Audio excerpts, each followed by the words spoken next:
देव पूजा में कुछ विशेष बातें।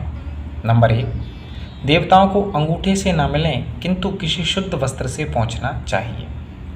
नंबर 2, पत्र, पुष्प तथा फल का मुख नीचे की तरफ करके नहीं चढ़ाना चाहिए, किंतु वह जैसे उत्पन्न होते हैं वैसे ही चढ़ाना चाहिए, परंतु बिल्व पत्र उल्टा करके चढ़ाना चाहिए। नंबर 3, कुशा के अग्रभाग से देवताओं पर जल न छिड़कें। नंबर 4 है, विष्णु को चावल, गणेश को तुलसी, दुर्गा को दूर्वा और सूर्य नारायण को बिल्वपत्र नहीं चढ़ावें। एक बार फिर पढ़ लेते हैं।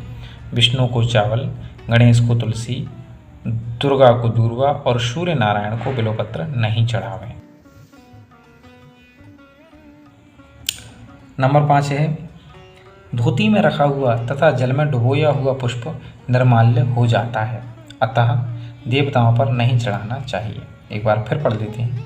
धोती में रखा हुआ तथा जल में डुबोया हुआ पुष्प निर्माल्य हो जाता है, अतः देवताओं पर नहीं चढ़ाना चाहिए। पान की डंडी से व्याधि और अग्रभाग से पाप होता है तथा सड़ा हुआ पान आयु और बुद्धि को नाश करता है, इसलिए डंडी, अग्रभाग और सड़े हुए पान को काटकर चढ़ाना चाहिए। एक बार फिर पढ़ लेते हैं। नंबर 6, पान की डंडी से व्याधि, अग्रभाग से पाप होता है तथा सड़ा हुआ पान आयु और बुद्धि को नाश करता है, इसलिए डंडी और अग्रभाग और सड़े हुए पान को काटकर चढ़ाना चाहिए।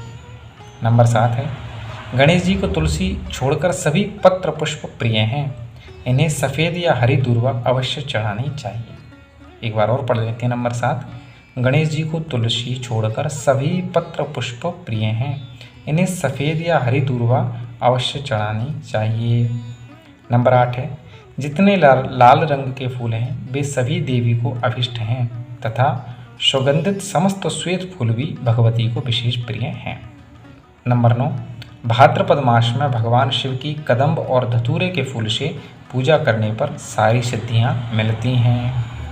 नंबर 10 है, भगवान विष्णु को तुलसी बहुत प्रिय है। यदि एक ओर रत्न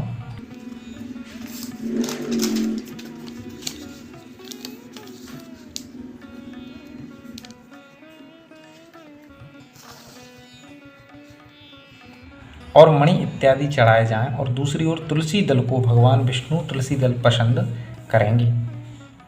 नंबर 11 है, भगवान सूर्य को यदि एक आग का फूल अर्पण कर दिया जाए तो सोने की असरफियों से अधिक फलदायी होगा। नंबर 12, कमल का फूल लक्ष्मी जी को बहुत प्रिय है। शनिवार व मंगलवार को लक्ष्मी पूजा प्रारंभ न करें। ये नंबर 12 दोबारा पढ़ लेते हैं। कमल का फूल लक्ष्मी जी को बहुत प्रिय है, शनिवार व मंगलवार को लक्ष्मी पूजा प्रारंभ न करें। नंबर 13, माघ के महीने में भगवान शंकर पर कुंद चढ़ाया जा सकता है, लेकिन शेष महीनों में नहीं। नंबर 14, फूलों का चयन। सभी फूलों का नाम गिनना कठिन है, सब फूल सब स्थानों पर मिलते भी नहीं हैं, अतः जो फूल निषेध श्रेणी में नहीं हैं और रंग रूप तथा सुगंध से युक्त हैं, उन सभी फूलों को भगवान पर चढ़ाया जा सकता है। इनके कहने का मतलब है, मान लीजिए किसी फूल का निषेध नहीं है, लेकिन वो प्रिय भी नहीं है उन देवता को, लेकिन और दूसरे फूल नहीं मिल रहे हैं, तो जो फूल उपलब्ध हैं, निषेध नहीं है, तो उन फूलों को किसी भी देवता पर आप चढ़ा सकते हैं। नंबर 15, देवताओं के प्रीत्यर्थ प्रज्वलित दीपक को स्वयं नहीं बुझाना चाहिए। यानी देवताओं के लिए आपने एक बार दीपक जला दिया तो उसे आपको स्वयं नहीं बुझाना चाहिए जब तक कि वे स्वयं अपने आप नहीं बुझ जाता। आपको नहीं बुझाना है, वह अपने आप जब ठंडा हो जाए तभी उसे बुझना चाहिए, आपको नहीं बुझाना है। नंबर 16, दीपक को दीपक से जलाने पर मनुष्य रोगी होता है।